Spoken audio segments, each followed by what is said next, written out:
Onde nós aplicamos o pregão eletrônico? Nós aplicamos o pregão eletrônico para as contratações que envolvam bens e serviços de natureza comum, com um acréscimo. Não era permitida a utilização do pregão para as obras e serviços de engenharia.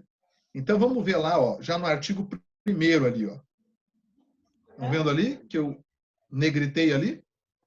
Beleza. Então, pessoal, estava falando para vocês que o objeto aqui que a gente pode contratar com pregão são os bens e serviços comuns. Isso nós já tínhamos no decreto anterior. E nesse decreto novo, nós temos a inclusão dos serviços comuns de engenharia, né?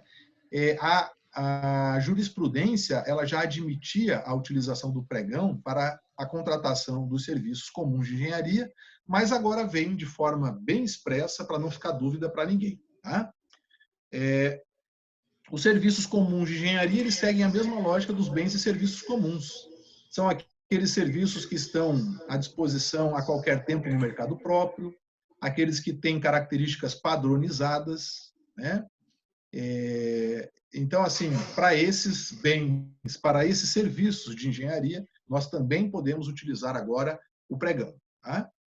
Esse decreto ele também disciplina a dispensa eletrônica, como a gente vai ver um pouco mais adiante. Não vai dar tempo da gente falar da dispensa hoje, nós vamos falar da dispensa amanhã, tá? Mas tranquilo, porque a gente pode trabalhar aqui com os conteúdos de uma forma que fique mais assim, adequada à sequência que nós estamos seguindo. Então, é importante a gente prestar atenção ali, pessoal, no parágrafo 3º do artigo 1º, né, que diz ali expressamente, né, que a aquisição de bens e contratação de serviços pelos municípios, com utilização dos recursos da União, tais como convênios, contratos de repasse, né, deverá ser utilizada a modalidade pregão, né, na forma eletrônica. E também, dependendo do valor, a dispensa eletrônica será obrigatória. No artigo 4º, nós temos as vedações à utilização do pregão na forma eletrônica. Então, contratação de obras. Nós não podemos contratar obras por pregão, né, porque é um objeto que não atende ao critério de padronização. Aí foge daquilo que nós entendemos como comum. Tá? As locações imobiliárias e as alienações também estão vedadas pelo artigo 4º. Tá? E bens e serviços especiais, né, incluídos os serviços de engenharia, que estão listados lá no inciso 3 do artigo 3º. Vamos voltar aqui, né? Está aqui, ó, a definição. Bens e serviços especiais, que por sua alta heterogeneidade, palavrão, né, gente? Ou complexidade técnica, não podem ser considerados bens e serviços comuns.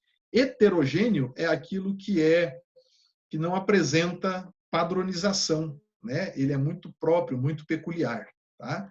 Então, as obras, os bens e serviços especiais, incluídos os de engenharia, se detiverem características muito peculiares, né, não puderem ser classificados como comum, nós não podemos utilizar também o pregão eletrônico, tá? Então, a forma de realização do pregão eletrônico. Vamos falar um pouquinho dos procedimentos. Lá no artigo 5º, o pregão eletrônico, na forma eletrônica, será realizado quando a disputa ocorrer à distância, em sessão pública. É a utilização do portal, né? Falamos aqui do Comprasnet, falamos aqui do Banco do Brasil, e existem ainda outros portais que nós podemos utilizar para levar adiante as licitações aqui do pregão eletrônico. Quais são as etapas de realização do pregão eletrônico? Então, lá no decreto 5.450, gente, a gente não tinha, vamos dizer assim, essa sequência tão ordenada, organizada que nós temos agora no artigo 6º, tá? Planejamento da contratação, que em quase todos os órgãos públicos, setores públicos, é inexistente, né? Mas o planejamento da contratação agora ficou obrigatório. Então, quando o artigo 6º diz ali observará, não está dizendo pode observar, ele está dizendo observará, dever de observar. Tá? Planejamento da contratação. Então, veja, o planejamento da contratação é fundamental. Vamos dar um exemplo aqui. Eles vão comprar um determinado equipamento médico hospitalar, caríssimo. Fazem a licitação, super interessante e tal. Na hora de trazer o objeto, de recebê-lo e colocá-lo na sala, a sala na qual ele vai ficar é incompatível. O tamanho da sala não dá conta de receber aquele equipamento. Aí vai ter que fazer uma série de transformações na sala para recebê-lo, né? Aí fica lá um equipamento caro, às vezes parado, né? Sujeito à ação, né, do tempo, possivelmente até estragando pelo não uso, enquanto se tem que fazer uma nova licitação para fazer a adequação daquele espaço em que deveria ser colocado o equipamento. Então, a fase de planejamento, ela se revela importante porque ela evita que esse tipo de coisa aconteça. Só um exemplo, né? Nós temos a possibilidade de falar em outros exemplos também. Publicação do aviso do edital. Então, a gente vai ver um pouco mais adiante que a publicação do aviso do edital, na nova sistemática, dispensa a divulgação da licitação em jornal de grande circulação, né? Isso também é reflexo dos novos tempos. Por exemplo, aqui em Curitiba nós tínhamos a divulgação diária, né? A disponibilização diária da Gazeta do Povo, na sua versão impressa. Já faz, acho que uns 2 anos que a Gazeta do Povo ela não sai mais de forma impressa. Só é impressa uma edição semanal no domingo, né? Então, a evolução, né, tecnológica, a modernização imprimiu aqui uma outra realidade, a inexistência dos jornais físicos. Não faz sentido, então, a gente exigir que o aviso da licitação seja publicado em jornal diário de grande circulação, né? Porque hoje nós temos a internet que substitui esse papel de fazer a divulgação. Então, hoje nós precisamos, de acordo com o novo decreto, fazer publicação no Diário Oficial do município, e muitos utilizam só o Diário Oficial eletrônico, né? Não há também mais diário impresso, e temos que fazer a publicação nos sítios eletrônicos oficiais, no site oficial do órgão. Tá? Muito bem. Publicação do aviso do edital. Apresentação das propostas e de documentos de habilitação. Então, para a gente chegar nesse momento aqui de apresentar proposta e documento de habilitação, a licitação já teve que ser cadastrada, né, no portal por meio do qual ocorrerá, tá? E já chegamos no dia da abertura. Muito bem. Próximo passo, abertura da sessão pública, envio de lances ou fase competitiva. Então, no dia que tiver sido aprazado, né, o pregoeiro ele ingressa no sistema e a gente vai detalhar esse procedimento um pouco mais adiante. Estamos aqui só fazendo assim um apanhado geral. Ele entra no sistema, né, e abre a sala virtual de disputa. Os proponentes, eles também se apresentam nessa sala virtual de disputa e tem início, então, a apresentação, o envio dos lances. Depois desta etapa, e a gente vai detalhar bem essa etapa da apresentação dos lances, porque há uma inovação no decreto, né, que é a coleta de lances de forma aberta e da forma aberta e fechada. É uma inovação que o decreto traz em relação ao decreto anterior. Nós só tínhamos uma forma de disputa. Tá?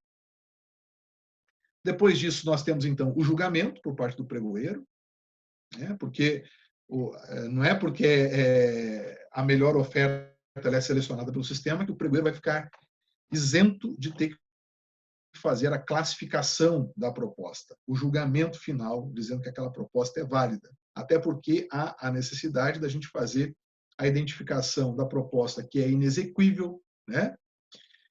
Daquelas propostas que são exequíveis, né? Então, o pregoeiro ele tem que vir e tem que dizer se aquela proposta ela está de fato classificada. Tá? Muito bem. A habilitação, né? O pregoeiro deve fazer a verificação dos documentos para declarar habilitado ou não habilitado. Depois nós temos a possibilidade da interposição do recurso. Se não houver recurso, o pregoeiro ele já adjudica, mas se houver recurso, não é ele que vai adjudicar, vai ser a autoridade competente num outro momento, né? Adjudicação e homologação. Então, até o momento da adjudicação, nós estamos no âmbito ainda do portal de licitação eletrônica. Depois disso, nós não estamos mais no portal. Tá? Depois disso, nós vamos para aquelas atividades mais manualizadas mesmo. Né? A homologação ela já é feita de forma mais manualizada. Nós tivemos uma inovação também aqui no artigo 7º, porque foi prevista a possibilidade da utilização do critério do maior desconto. A gente já na prática fazia uso desta possibilidade, né, da licitação com maior desconto, mas agora há uma previsão expressa aqui da possibilidade da utilização desse critério de julgamento. Na verdade, o maior desconto nada mais é do que um desdobramento do menor preço, porque a administração ela fixa um valor e, em cima daquele valor fixado, é colocado nas propostas o maior desconto. Então, dessa operação, né, da incidência do maior desconto sobre um preço previamente estabelecido, resulta num menor preço. Né? Mas, se alguém tinha dúvida da possibilidade da utilização, não há mais dúvida, porque o próprio decreto já menciona a possibilidade da apresentação do maior desconto.